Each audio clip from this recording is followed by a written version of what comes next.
जानवी की भूत से शादी और उसकी प्रेम कहानी। बहुत पुरानी बात है। एक गांव में एक टीकाराम नाम का व्यापारी रहा करता था। टीकाराम की पत्नी का नाम पुष्पा था।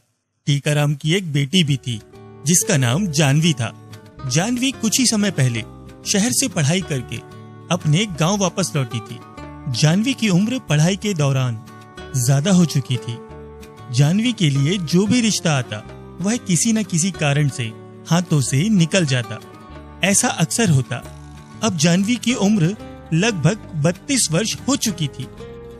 अब जानवी के माता पिता टीकाराम और पुष्पा को भी अपनी बेटी जानवी के विवाह की चिंता होने लगी। अजी सुनते हो, हमारी बेटी जानवी की उम्र बढ़ती ही जा रही है। कब इसका विवाह होगा? मुझे तो हर वक्त यही चिंता अंदर से खाई जा रही है। हाँ पुष्पा, चिंता तो मुझे भी होती है। पीछे वाली बस्ती में कल्लू हलवाई रहता है। उसकी तो 5-5 बेटियां हैं, मगर उसने अपनी 5 बेटियों की शादी सही समय पर अच्छे परिवारों में कर दी। और हमारी तो एक ही बेटी है। आखिर हमारी बेटी में क्या कमी है? हमारी बेटी अच्छी पढ़ी लिखी है, सुंदर है, सुशील है, फिर भी उसका विवाह नहीं हो रहा। हम क्या करें? मुझे तो कुछ समझ में ही नहीं आ रहा। अरे वो बस्ती वाली सुनीता है ना, वो मुझे बता रही थी कि गांव के बाहर पहाड़ी के पास एक साधु बाबा रहते हैं। वो बता रही थी कि उनके किसी रिश्तेदार के बेटे की उम्र भी बहुत ज्यादा हो चुकी थी, उसका भी विवाह नहीं हो रहा था। वो वहाँ गए तो साधु बाबा ने जो उपाय बताया, उसके बाद उनके बेटे का विवाह झट से हो गया। अगर ऐसी बात है तो तुम कल ही जाओ और पहाड़ी वाले बाबा से मिलकर आओ। देखते हैं कि पहाड़ी वाले बाबा हमारी समस्या का क्या समाधान बताते हैं।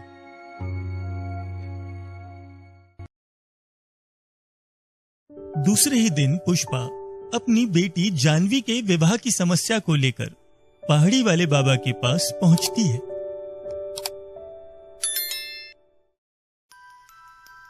प्रणाम साधु बाबा, मेरा नाम पुष्पा है। मैं एक समस्या लेकर आपके पास आई हूँ। मेरी बेटी है जानवी, वह पढ़ी लिखी, सुंदर, सुशील, गुणी है, मगर साधु बाबा उसका कहीं अच्छी जगह विवाह नहीं जुड़ पा रहा। अच्छे रिश्ते की तलाश में जानवी की उम्र 32 वर्ष हो चुकी है। हमें उसके विवाह की बहुत चिंता लगी रहती है। अब आप ही कुछ उपाय बताइए साधु बाबा। आपकी बेटी जानवी मांगलिक है और मंगल के दुष्प्रभाव के कारण उसके विवाह में अड़चनें आ रही हैं। साधु बाबा, इस समस्या का कोई तो समाधान होगा। बिल्कुल। मनुष्य के जीवन में अगर समस्याएं हैं तो उनका समाधान भी है। बेटा, आपको अपनी बेटी का विवाह पहले पीपल के वृक्ष से करवाना होगा, तभी उसका विवाह संभव हो पाएगा। अन्यथा उसके जीवन में इसी प्रकार परेशानियां चलती रहेंगी और विवाह के बाद भी उसके सुहाग पर भी हमेशा संकट मंडराता रहेगा। इसलिए जानवी का विवाह पहले पीपल के वृक्ष से करवाना होगा, उसके पश्चात उसका विवाह संभव हो पाएगा। पुष्पा पहाड़ी वाले साधु बाबा के द्वारा बताए गए उपायों को घर लौटकर अपने पति को बताती है। हाँ, ये उपाय मैंने सुना है। मेरी मामी की बेटी का भी विवाह नहीं हो रहा था, उन्होंने भी यह उपाय किया था। ऐसा करने में हमें कोई आपत्ति नहीं है, लेकिन इस विषय में पहले तुम जानवी से बात कर लो। पुष्पा अपनी बेटी जानवी को ये सारी बातें बताती है और पीपल के पेड़ से विवाह करने के लिए राजी करती है। अरे माँ, आप इन सब बातों को अब तक मानती हो? माँ के बहुत मनाने के बाद जानवी अपने माता पिता की खुशी के लिए पीपल के पेड़ से विवाह करने के लिए राजी हो जाती है और दूसरे ही दिन तैयार होकर पीपल के पेड़ के पास विवाह करने के लिए अपने परिवार के साथ पहुंचती है।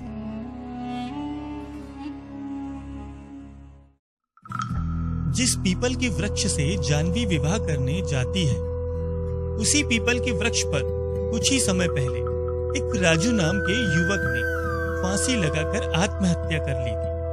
जिसकी आत्मा उसी पेड़ पर रहती है। राजू जैसे ही जानवी को देखता है वह उस पर मोहित हो जाता है। इसके बाद जानवी के विवाह की प्रक्रिया शुरू होती है।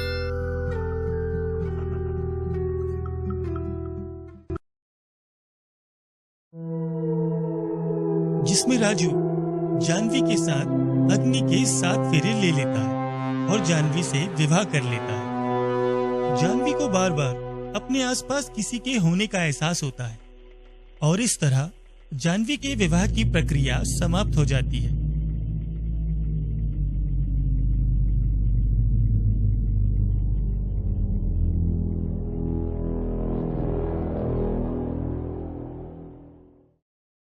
घर आने के बाद जानवी, आज तो बहुत थकान हो गई, पूरे हाथ पैर दर्द कर रहे हैं। इतने में जानवी को हर पल अपने आसपास किसी के होने का एहसास होता है। कोई है?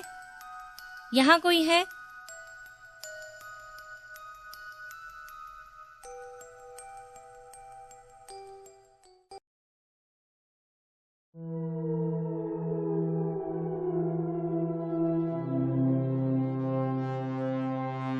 तुम कौन हो और यहाँ क्या कर रहे हो? मैं हूँ राजू। राजू उसे बताता है कि जिस पेड़ से वह विवाह करने पहुंची थी वह उसी पेड़ पर रहता है और उसने अग्नि को साक्षी मानकर जानवी के साथ विवाह किया है और अब वह उसका पति है। तुम्हारा दिमाग तो नहीं खराब हो गया? तुम और मेरे पति, तुम तो एक भूत हो। भला तुम मेरे पति कैसे हो सकते हो? ऐसा मत कहो जानवी, मैं तुम्हें देखते ही तुमसे प्रेम करने लगा हूँ और मैं तुम्हें पाने के लिए कुछ भी कर सकता हूँ। मेरा यकीन करो, मैं तुम्हें बहुत खुश रखूंगा। तुम मेरी बात क्यों नहीं समझ रहे हो? तुमने मुझसे धोखे से शादी की है, मैं इस शादी को नहीं मानती। इतने में जानवी के पिता जोर जोर से आवाजें सुनकर जानवी के कमरे में आ जाते हैं। बेटा क्या हुआ? तुम इतनी जोर जोर से किससे बातें कर रही हो? नहीं तो पिताजी, शायद आपके कान बज रहे हैं। जानवी सोचती है कि राजू तो पिताजी के सामने ही खड़ा था, लेकिन ये पिताजी को क्यों दिखाई नहीं दिया। इतने में जोर से पिताजी की आवाज सुनाई देती है।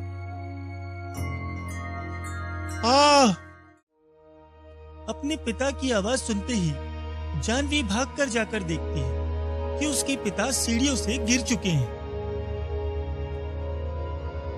हे भगवान, मेरे पिताजी को ठीक कर दो। जानवी, तुम रो मत। तभी राजू अपनी शक्तियों से जानवी के पिता को ठीक कर देता है और वह होश में आ जाते हैं। पिताजी। बेटा रो मत, मैं ठीक हूँ, मुझे कुछ नहीं हुआ।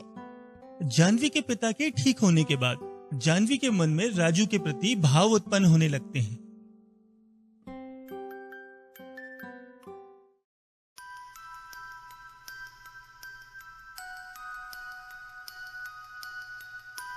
तुम बहुत अच्छे हो राजू, तुमने मेरे पिताजी को ठीक कर दिया। मैं तुम्हें खुश देखने के लिए कुछ भी कर सकता हूँ। तुम बहुत अच्छे हो, लेकिन तुम एक भूत हो। मैं तुम्हारे साथ पूरा जीवन कैसे बिताऊंगी? जानवी, केवल तुम मुझे इतना बताओ कि क्या मैं तुम्हें पसंद हूँ, बाकी सब मुझ पर छोड़ दो।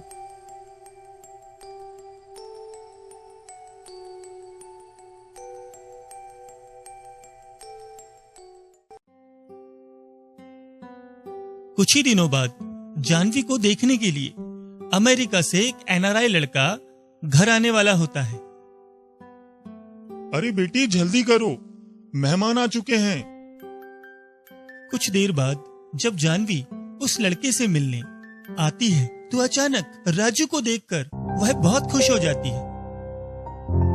राजू जानवी से विवाह करने के लिए उस एनआरआई लड़के के शरीर में प्रवेश कर लेता है और वह लड़का जानवी के माता पिता को भी बहुत पसंद आता है और खुशी खुशी उन दोनों का विवाह हो जाता है।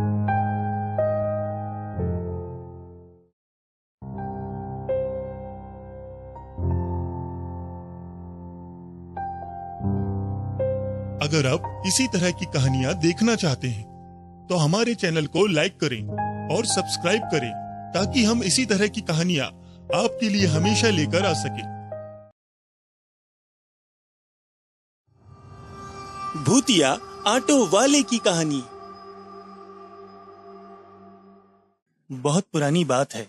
एक गांव में एक बंसी नाम का ऑटो वाला रहा करता था। उसका एक 4 साल का बेटा था मोनू, जिससे वह बहुत ज्यादा प्यार करता था। पत्नी के इस दुनिया से चले जाने के बाद उसने अपने बेटे मोनू को कभी माँ की कमी महसूस नहीं होने दी। वह मोनू को माता पिता दोनों का भरपूर प्यार करता।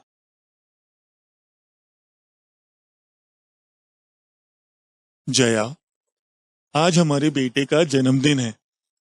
आज हमारा बेटा पूरे 5 साल का हो गया है। मैं तुम्हारी कमी तो कभी पूरी नहीं कर सकता, लेकिन पूरी कोशिश करता हूं कि हमारे बेटे को कभी किसी चीज की कमी महसूस ना हो। उसी समय पड़ोस के रामू काका बंसी के घर आते हैं। मोनू बेटा, जन्मदिन की ढेर सारी शुभकामनाएं। ये देखो मैं तुम्हारे लिए क्या लाया हूं। बेटा बंसी, कब तक अपनी पत्नी को याद करके अपना जीवन बिताओगे? मैं तो कहता हूं दूसरा विवाह कर लो, मोनू को भी मां मिल जाएगी। नहीं काका, मैं दूसरा विवाह नहीं कर सकता। अब मेरे जीवन का केवल एक ही उद्देश्य है, अपने बेटे मोनू को पढ़ा लिखा कर इंजीनियर बनाना। बंसी दिन भर अपने बेटे मोनू का ध्यान रखता और रात को उसके सोने के बाद अपना ऑटो चलाता। अचानक दौड़ते हुए एक लड़की ऑटो के पास आती है। भैया भैया भैया, कुछ गुंडे मेरा पीछा कर रहे हैं, मुझे बचाओ।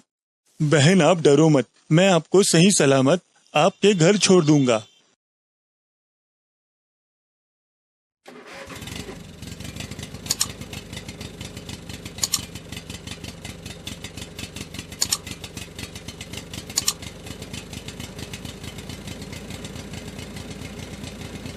बंसी इसी तरह रात में अकेली लड़कियों व महिलाओं की मदद करता और रात में मुसाफिरों को अपनी मंजिल तक पहुंचाता और उससे अपना परिवार चलाता।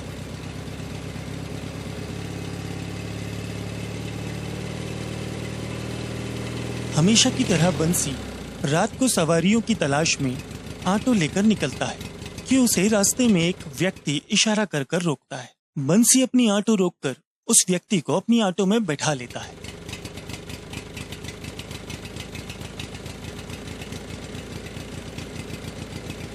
आगे चलकर रास्ते में बंसी उस मुसाफिर से पूछता है, साहब, आपको कहाँ छोड़ना है?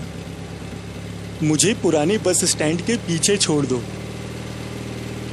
बंसी रास्ते में ऑटो चलाते चलाते पीछे पलट कर देखता है कि पीछे बैठे मुसाफिर के हाथों में खून से लथपथ चाकू है, जिसे देखकर बंसी घबरा जाता है और आगे जाकर ऑटो रोक देता है। मैं आपको इससे आगे लेकर नहीं जा पाऊंगा। मगर ऐसा क्यों? क्या हुआ? मैंने आपके हाथों में खून से लथपथ चाकू देख लिया है। बंसी के मुंह से यह बात सुनकर वह व्यक्ति समझ जाता है कि कहीं यह बात बंसी जाकर पुलिस को ना बता दे। इसी डर से वह उसी चाकू से बंसी को भी मार डालता है और वहां से भाग जाता है।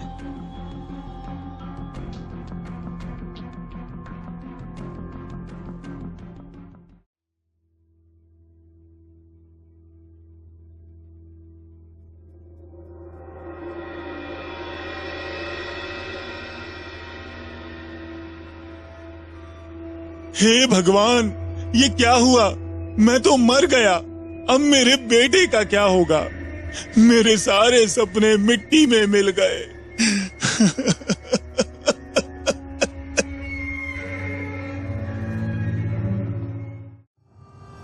तभी बंसी को वहां एक दिव्य रोशनी दिखाई देती है। बंसी, तुम्हारे जीवन के कुछ काम अभी अधूरे रह गए हैं, इसलिए मैं इस वक्त तुम्हारी आत्मा को यहां से लेकर नहीं जा रहा हूं। बदले में मैं तुम्हें कुछ ऐसी शक्ति दे रहा हूं जिसकी मदद से तुम अपने साधारण रूप में आ पाओगे।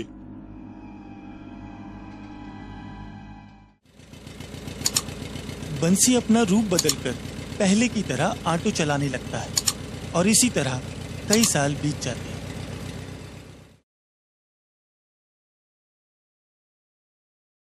पिताजी, मैंने इंजीनियरिंग कॉलेज में टॉप किया है और कैंपस सिलेक्शन में मुझे नौकरी भी मिल गई। तभी बंसी उसे बताता है कि वह एक भूत है। उसके पिता की मौत तो तभी हो चुकी थी जब वह 5 साल का था। यह बात जानकर मोनू बहुत दुखी होता है। तभी बंसी अपने बेटे से कहता है, बेटा, अब तुम बहुत बड़े हो गए हो और अपने पैरों पर भी खड़े हो चुके हो। अब तुम्हें मेरी जरूरत नहीं है और अब मेरे जाने का वक्त करीब आ चुका है। इतना कहकर बंसी की आत्मा वहां से गायब हो जाती है।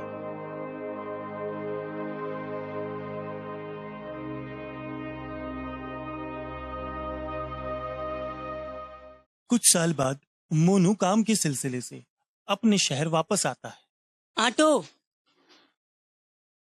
अरे पिताजी, आप। बेटा, आज भी शहर की इन सूनी सड़कों पर कई बहन बेटियों को मेरी जरूरत है। बंसी आज भी शहर की सुनसान सड़कों पर अपनी ऑटो चला रहा है और रास्ते पर भटक रही बहन बेटियों की मदद करता है।